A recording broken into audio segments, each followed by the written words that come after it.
قرآن سے بھی ثابت ہے اور حدیث سے بھی ثابت ہے. سبحان اللہ. میں آج کتاب پڑھ رہا تھا, اس میں لکھا رب اغفر لی ولوالدی وللمؤمنین یوم یقوم الحساب. سبحان اللہ. اور بلند آواز سے کہے سبحان اللہ. سبحان اللہ. یہ قرآن کی ایک آیت ہے.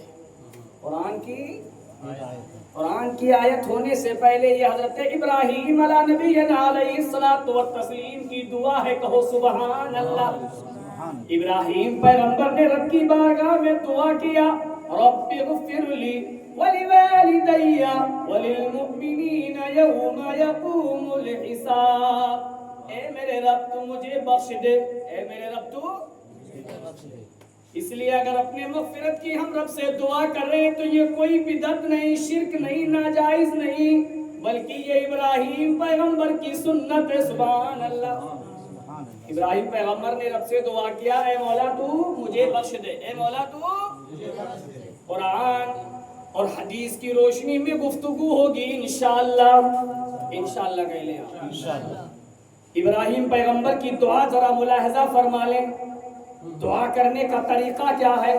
آج اسی طریقے پر اہل سنت والجماعت گامزن ہے. سبحان اللہ. ابراہیم پیغمبر رب کی بارگاہ میں دعا کرتے ہیں رب اغفر لی ولوالدی وللمؤمنین یوم یقوم الحساب. اے میرے مولا, اے میرے رب, تو مجھے بخش دے, میرے ماں باپ کو اور تمام مومنوں کو بخش دے اس دن جس دن حساب قائم ہوگا. جس دن حساب ابراہیم پیغمبر نے اپنے مغفرت کی دعا کی اپنے مولا سے, اپنے ماں باپ کے مغفرت کی دعا کی اپنے مولا سے, اور تمام مومنوں کے مغفرت کی دعا کی اپنے مولا سے. کس سے؟ مولا سے. اللہ سے دعا کرتے ہیں ابراہیم پیغمبر مولا تو مجھے بخش دے, مجھے تھوڑا اونچا بولے, مجھے بخش دے, اور میرے ماں باپ کو بخش دے, اور تمام مسلمانوں کو بخش دے اس دن جس دن حساب قائم ہوگا. ارے مسلمانوں, ارے سنیوں, اپنی مقدر پر تم جتنا ناز کرو کم ہے. فقہا فرماتے ہیں اور تمام صوفیہ اشفیاء نے اس دعا کی مناسبت سے بیان کیا, کتابوں میں تحریر کیا کہ اللہ اپنے محبوبین بندوں کی دعا کو رد نہیں کرتا. اپنے محبوبین بندوں کی دعا کو رد نہیں کرتا. ابراہیم پیغمبر نے اپنے مغفرت کی دعا کی, اللہ نے دعا قبول فرما لی. اپنے والدین کے مغفرت کی دعا کی, اللہ نے دعا قبول فرما لی. اور تمام مسلمانوں کے مغفرت کی دعا کی, اللہ نے دعا قبول فرما لی. اسی لیے اللہ کے رسول کی ایک حدیث ہے کہ یہ میری امت امت مرحومہ ہے. کہو سبحان اللہ. اللہ کے رسول فرماتے ہیں میری امت قبر میں جائے گی گناہوں کے پہاڑوں اور انبار کے ساتھ, لیکن جب قبر سے اٹھائی جائے گی تو اللہ تبارک و تعالی اسے گناہوں سے پاک فرما دے گا. سبحان اللہ. ایک شخص قبر میں داخل ہوا, اللہ نے اس کے درجے کو بلند فرما دیا. کہو سبحان اللہ. قبر میں داخل ہوا, اللہ نے درجے کو بلند فرما دیا. بندے نے عرض کیا مولا میرا انتقال ہو گیا, روح بدن سے جدا ہو گئی, اعمال صالحہ کرنے سے قاصر رہا, مگر یہ میرے درجات میں بلندی آ کہاں سے رہی ہے؟ درجات میں بلندی آ کہاں سے رہی ہے؟ رب ارشاد فرمائے گا بندے تو نے دنیا میں اپنی نیک اولاد کو چھوڑا تھا اور اس نے آج تیرے لیے دعائیں مغفرت کی ہے. اس دعائیں مغفرت کی برکت سے میں نے تیرے درجے کو بلند فرما دیا. تیرے درجے کو بلند فرما دیا. تو پتہ چلا ہم اپنے مرحومین کو کچھ پہنچائیں تو پہنچتا ہے. سبحان اللہ. حضرت سعد رضی اللہ تعالی حدیث شریف سن لے ایمان تازہ ہو جائے.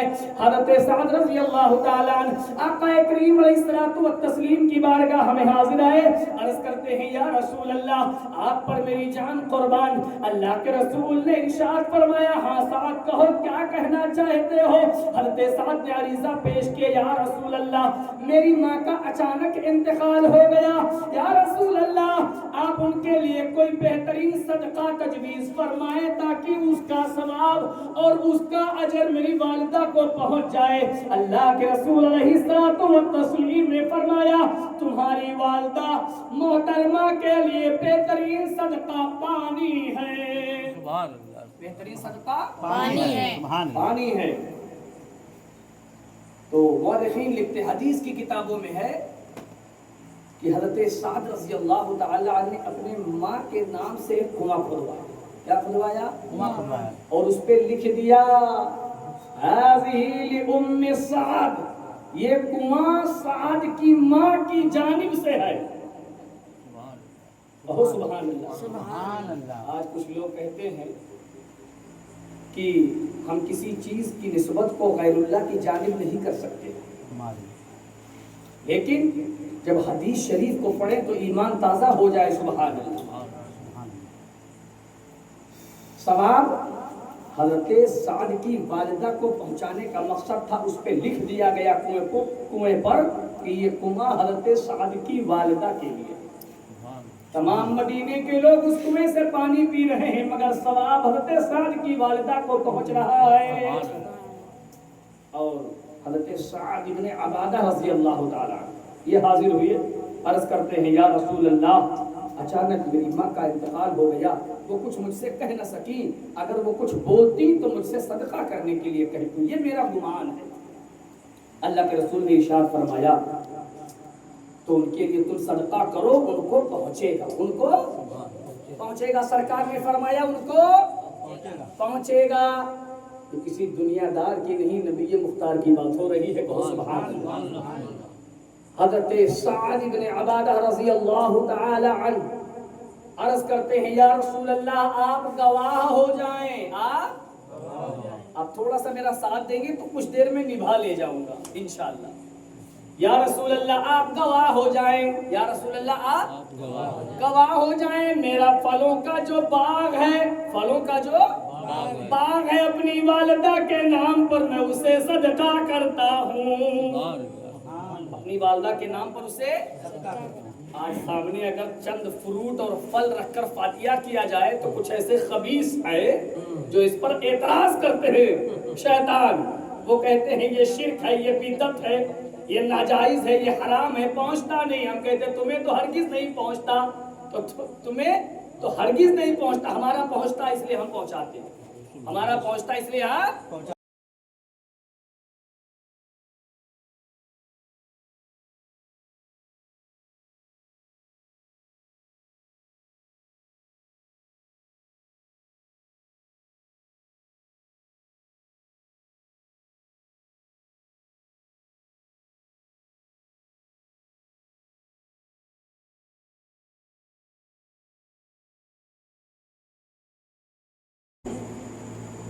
کہ وہ انتظار میں ہوتا ہے. کس میں ہوتا ہے؟ انتظار میں. کس انتظار میں؟ کہ میرے گھر والے یا جو مسلمان ہیں یہ میرے اہل خانہ ہیں میرے لیے دعائیں مغفرت کر دیں, کوئی نیک کام کر دیں, اس کا ثواب مجھے پہنچا دیں. اس کا ثواب مجھے پہنچا دیں.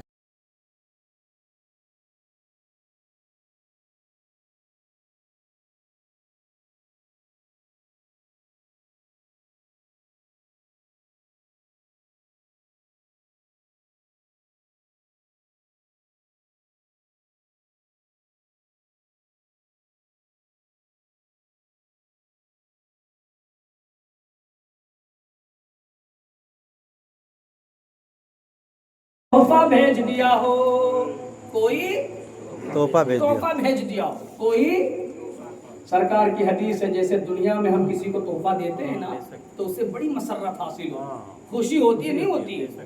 آپ ایک پھولوں کا گلدستہ ارشاد حشمتی کو دیجئے تو یہ خوش ہوں گے کہ نہیں ہوں گے؟ اسرائیل بھائی حشمتی کو دیجئے تو خوش ہوں گے کہ نہیں ہوں گے؟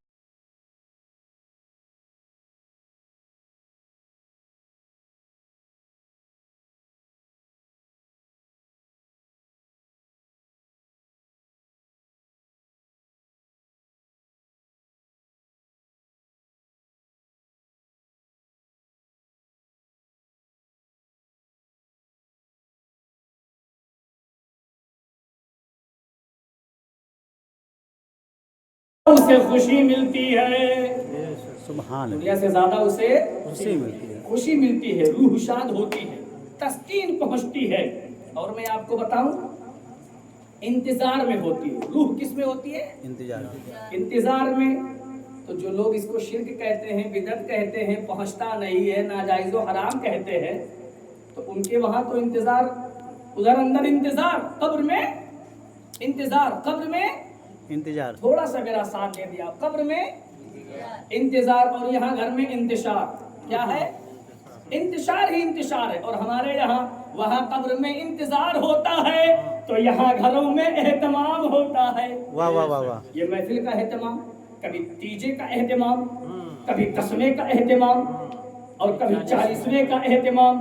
اور آج اسرائیل رضا حشمتی جیسی نیک اولاد ہو، ارے وہ ماں باپ اپنے مقدر پر ناز کریں، ان جیسی نیک اولاد جن کو مل جائے کہ سالوں سال گزر جائے مگر اپنے ماں باپ کو نہ بھولیں۔ تو یہ ایصال ثواب کا اہتمام ہو رہا ہے۔ کیا ہو رہا ہے؟ سب ایسا اہتمام۔ کریں، سب کے لیے دعا کریے، سب یہ اللہ تعالیٰ سب کو اسی طرح بنائے، سب اپنے ماں باپ کے لیے اور جملہ مرحومین کے لیے ایصال ثواب کرتے رہیں۔ سبحان اللہ، اور ایک حدیث میں آج پڑھ رہا تھا، اسی حدیث کا مفہوم میں بیان کر دوں، میں زیادہ ڈیپ میں نہیں جانا چاہتا ہوں، کہ جو لوگ اپنے ماں باپ کی مغفرت کی دعا کرتے ہیں، حدیث کی روشنی میں انہیں نیک کہا گیا۔ نیک کہا گیا، بے کیا شک کہا گیا؟ نیک کہا گیا، نیک کہا گیا۔ یہ نشانی بتائی گئی کہ جو اولاد ان کی اپنے والدین کے وصال کے بعد ان کو نہ بھولے، وہ اولاد نیک ہے، وہ اولاد نیک ہے، نیک ہے۔ اللہ ہم سب کو نیکوں میں شامل فرمائے۔ آمین ثم تو میں عرض یہ کر رہا تھا، ادھر قبر میں انتظار ہوتا ہے اور ہم سنیوں کے یہاں اہتمام ہوتا ہے، سنیوں کے یہاں اہتمام ہوتا ہے۔ حضرت سید بشار رحمت اللہ تعالی علیہ فرماتے ہیں کہ میں کثرت سے درود بھیجتا تھا رابعہ بصریہ کو ایصال ثواب کے لیے، درود بھیجتا تھا، کلمہ پڑھتا تھا، ذکر و اذکار کرتا تھا، اس کا ایصال ثواب کس کو پہنچاتا تھا؟ حضرت حسن بصری، حضرت رابعہ بصریہ کو، حضرت رابعہ بصریہ، تھوڑا سا آپ میرا ساتھ دیں، حضرت رابعہ بصریہ کو پہنچاتے پہنچاتے کئی سالوں تک یہ ایصال ثواب پہنچاتے رہے۔ ایک دن خواب میں تشریف لائیں، کہو سبحان اللہ، سبحان اے اللہ، بشار رحمت اللہ تعالی علیہ، یہ جو تم ذکر و اذکار کرتے ہو، یہ جو تم کلمہ شریف پڑھتے ہو، یہ جو درودوں کی ڈالی پہنچاتے ہو، کیا تم جانتے ہو؟ ارے سنو سنو، یہ جو تم ذکر و اذکار کرتے ہو، اس کو فرشتے رحمت کی تھالی میں اور اس کو اچھے قرینے سے سجا کر ہم سب کی قبروں میں پہنچا دیا کرتے ہیں۔ سبحان اللہ، سبحان ہم اللہ، سب کی قبروں میں پہنچا دیا کر، پہنچا دیا کرتے ہیں۔